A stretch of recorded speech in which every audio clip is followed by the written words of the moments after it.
चंद्रपूर जिल्ह्याची आराध्य दैवत म्हणून ओळख असलेल्या माता महाकाली यात्रेला 14 एप्रिल पासून सुरुवात होणार आहे।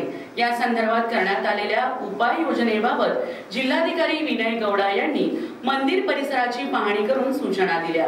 यावेळी पोलीस अधीक्षक मुमक्का सुदर्शन, मनपा आयुक्त विपिन पालीवाल, उपविभागीय अधिकारी संजय पवार, तहसीलदार विजय पवार, मनपा उपायुक्त चंदन पाटील, वाहतूक निरीक्षक प्रवीण कुमार पाटील, परिवहन महामंडळाच्या विभागीय नियंत्रक स्मिता सुतवणे, मंदिराचे विश्वस्त सुनील महाकाले आदी उपस्थित होते।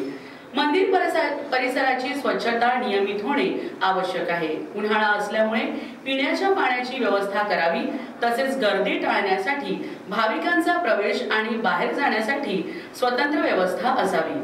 19 एप्रिल रोजी लोकसभा निवडणुकीचे मतदान असल्यामुळे या परिसरात असलेल्या 2 मतदान केंद्राच्या परिसरात दिनांक 18 एप्रिलच्या दुपारपासून तर 19 एप्रिल रोजी मतदान संपेपर्यंत 100 मीटर परिसरात येण्यास बंदी राहणार आहे। याबाबत मंदिर व्यवस्थापनाने भाविकांना सूचना द्याव्यात। तसेच महानगरपालिकेने झरपट नदी व परिसराची स्वच्छता नियमित करावी अशा सूचना जिल्हाधिकाऱ्यांनी दिल्या। यावेळी जिल्हाधिकारी गौडा, पोलीस अधीक्षक सुदर्शन व इतर अधिकाऱ्यांनी माता महाकालीचे दर्शन घेतले।